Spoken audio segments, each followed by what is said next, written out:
মৰমৰ ছাত্ৰ ছাত্ৰীসকল, আজি আমি আসাম জাতীয় বিদ্যালয়ৰ ক্লাছ 6ৰ ইংলিছ লেছন 14 চেঞ্জিং ছিজনছ কবিতাটোৰ সম্পূৰ্ণ অসমীয়া আৰু তাৰ লগতে প্ৰশ্ন উত্তৰবিলাকৰ আলোচনা কৰিম। তো ভিডিঅ'টো অতি গুৰুত্বপূৰ্ণ হ'বলৈ গৈ আছে। তো তোমালোকে ভিডিঅ'টো মনোযোগেৰে চাই থাকিবা। আৰু যদি তোমালোকে মোৰ চেনেলত নতুন আহিছে তেনেহ'লে এই চেনেলটো ছাবস্ক্ৰাইব কৰি ল'বা। তো বলা আমি এতিয়া ভিডিঅ'টো আৰম্ভ কৰোঁ। চেঞ্জিং ছিজনছ অৰ্থাৎ ঋতুৰ পৰিৱৰ্তন। তো আমি জানো যে ঋতুবিলাক পৰিৱৰ্তন হৈ থাকে, এটাৰ পিছত এটা ঋতু আহি থাকে। এই পাৰ্টটোত ঋতুৰ বিষয়ে কৈছে। তো কবিতাটো হ'ল summer winter and the rain অৰ্থাৎ গ্ৰীষ্ম, শীত আৰু বৰষুণ। Makes a yearly seasonal chain অৰ্থাৎ বছৰেকীয়া ঋতুভিত্তিক শৃংখলা সৃষ্টি কৰে।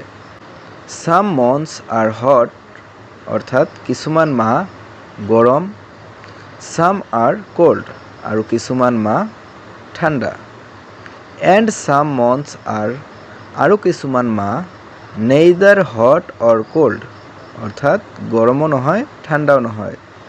It's cold in the mountain এইটো পৰ্বতত ঠাণ্ডা থাকে। And warm in the plains আৰু সমতলত গৰম থাকে। এণ্ড হুৱেন ইটছ মনচুন আৰু যেতিয়া এইটো বাৰিষা কাল আহে, দেৰ ইজ থাণ্ডাৰ এণ্ড ৰেইন তো তেতিয়া বৰষুণ আৰু বজ্ৰপাত দিয়ে। তো এই কবিতাটিৰ পৰা আমি এইটো শিকিবলৈ পাওঁ যে বছৰত যে ঋতুবোৰ এটাৰ পিছত এটা চেইনৰ নিচিনা লাগি থাকে, যে এটা ঋতু শেষ হ'ল আনটো ঋতু আহিল, এনেকুৱাভাৱে এনেকৈ ঋতুবিলাক চলি থাকে। আৰু কিছুমান মাহত গৰম থাকে আৰু কিছুমান মাহত ঠাণ্ডা থাকে, আৰু কিছুমান মাহত ঠাণ্ডাও নহয় গৰমো নহয়, এনেকুৱাও মাহো থাকে বা এনেকুৱাও ছিজন থাকে। আৰু কেতিয়াবা আমি চাওঁ যে পৰ্বতত ঠাণ্ডা হৈ আছে আৰু সমতলত তেতিয়া গৰম হৈ থাকে। আৰু যেতিয়া বাৰিষা কাল আহি যায় তো আমি সকলোৱে জানো তেতিয়া বজ্ৰপাত হয়, বৰষুণ হয়। তো এইখিনিয়ে এই কবিতাটোৰ আলোচনা।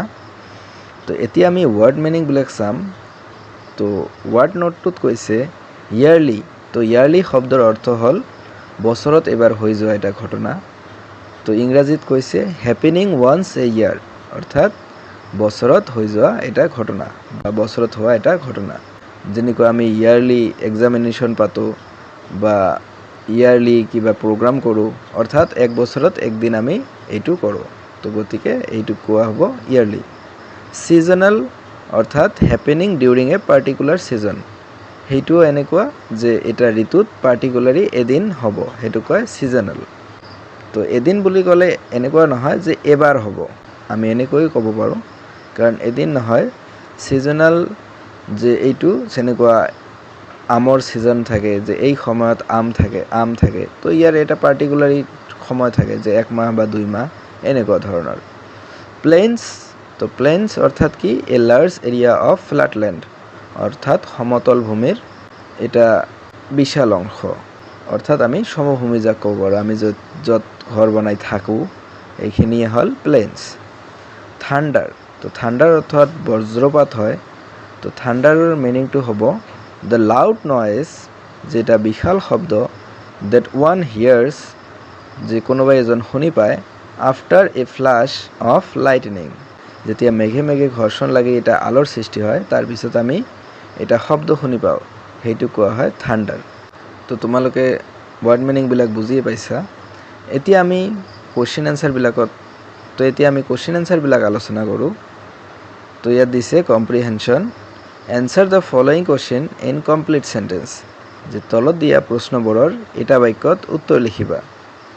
তো ইয়াৰ 1 নম্বৰ কুৱেশ্যনটো কৈছে what max a yearly seasonal chain, যে বছৰেকীয়া ঋতুভিত্তিক শৃংখলা কিহেৰে সৃষ্টি কৰে। তো ইয়াৰ এনচাৰটো হ'ব summer winter and rain make a yearly seasonal chain অৰ্থাৎ গ্ৰীষ্ম, শীত আৰু বৰষুণ বছৰেকীয়া ঋতুভিত্তিক শৃংখল সৃষ্টি কৰে। আৰু ইয়াৰ আনচাৰ হ'ব এই ফাৰ্ষ্টৰ 2 লাইন। তো এতিয়া আমি 2 নম্বৰ কুৱেশ্যনলৈকে আহিছোঁ। 2 নম্বৰত কৈছে how is the weather in the plains.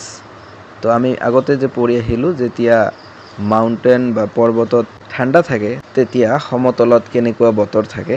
তো ইয়াৰ এনচাৰটো হ'ব the weather in the plain is warm, অৰ্থাৎ সমতল ভূমিত গৰম থাকে। তো ইয়াৰ এনচাৰটো 8 নম্বৰ লাইনটো হ'ব। তো এতিয়া আমি 3 নম্বৰ কুৱেশ্যনটোলৈকে আহিছোঁ। 3 নম্বৰত কৈছে how is the weather in the monsoon, অৰ্থাৎ গ্ৰীষ্মকালত কেনেকুৱা বতৰ থাকে।